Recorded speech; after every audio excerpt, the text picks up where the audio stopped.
श्रोते हो नमस्कार. भाग 7 मध्ये रंगनाथ स्वामी आणि तुकाराम महाराजांची भेट झालेली आपण पाहिलं. आता भाग 8 अत्यंत महत्वपूर्ण आहे. एकदा समर्थ रामदास स्वामी आपल्या शिष्यांसह परळीला जात होते. म्हणजे परळीला त्यांचं वास्तव्य होतं आणि त्या वास्तव्यात एक चमत्कार घडला. शब्दसृष्टीचे ईश्वर समर्थ त्यांच्या मुखातून दासबोधातले समास एकामागून एक येत होते. जणू शब्द असे स्त्रवतायत की रक्त पडतायत आणि एकीकडे लिखाण चाललेलं. कसं, जसं भगवान व्यासांनी सांगावं आणि महागणपतींनी लिहावं, जसं माऊलींनी सांगावं आणि सच्चिदानंद बाबांनी लिहावं, तसं समर्थ एकीकडे सांगतायत, त्यांच्या मुखातून शब्दरत्न पडतायत आणि कल्याण स्वामी लिहून घेतायत. समर्थ सांगतायत आणि कल्याण स्वामी दासबोधाचं लेखन करतायत.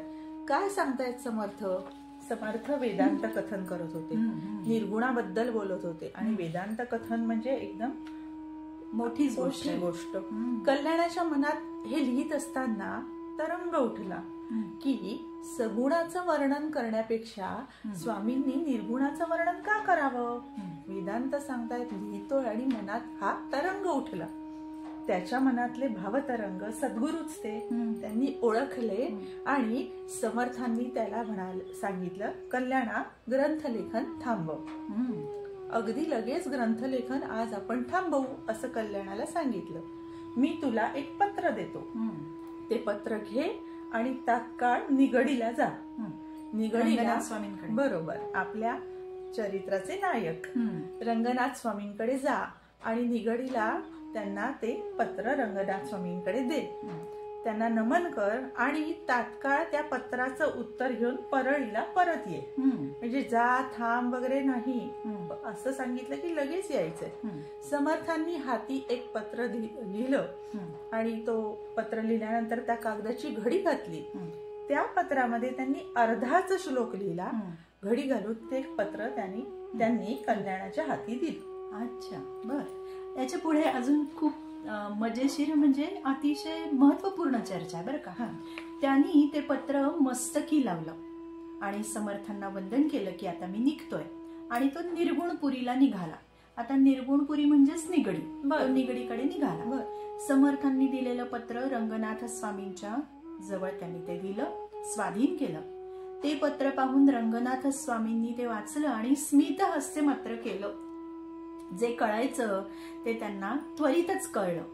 रंगनाथ स्वामींनी कल्याणाकडे ते बघून एक प्रेमळ कटाक्ष टाकला आणि समर्थांचा जो अर्धा श्लोक होता ना, त्याच्या पुढे स्वतः आपण अर्धा श्लोक लिहिला आणि तो पूर्ण श्लोक कंप्लीट केला, पूर्ण केला. समर्थांचा आता श्लोक तो पूर्ण झालेला. मला उत्सुकता आहे की काय अर्धा श्लोक. कल्याणाच्या हाती तो त्यांनी घडी घालून पुन्हा कागद दिला. आणि तेव्हा अशी बघायची सवय किंवा असं नव्हतं, आपण कोणाचे असे कागदपत्र बघत नसतो. तर कल्याणाने ती घडी घातलेला कागद तो पुन्हा समर्थांकडे आला आणि कल्याण मनोमनी मात्र तेवढे ते फार हुशारच होते. तर त्यांना ते मनोमनी कळून चुकलं होतं की समर्थ आणि रंगनाथ स्वामी हे दोघे जरी शरीराने भिन्न आहेत तरी विचारांनी ते सम आहेत किंवा एकसारखे आहेत. आपल्या दासबोधात आपण म्हटलेलंच आहे समर्थांनी, साधू दिसती वेगळाले परिस्वरूपी मिळाले तद्वत ते आहेत. काय होतं आणि ते एकमेकांना जाणतात. जसं मागच्या भागात आपण बघितलं तुकोबा आणि रंगनाथ. होय. आणि आता तुला जी उत्सुकता आहे ना, आता आणखीन तुझी उत्सुकता ताणते. काय बरं होतं आणि अर्ध होतं ते काय होतं. तर समर्थांचा अर्धाच श्लोक सांगते.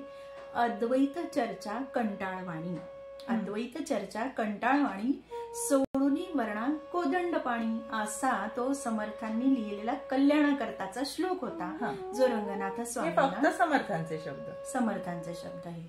आता अर्धा श्लोक घेऊन कल्याण गेलेत ना, आता रंगनाथ स्वामींनी स्वतः पुढे तो अर्धा श्लोक त्याला जोडला, स्वतः लिहिलेला.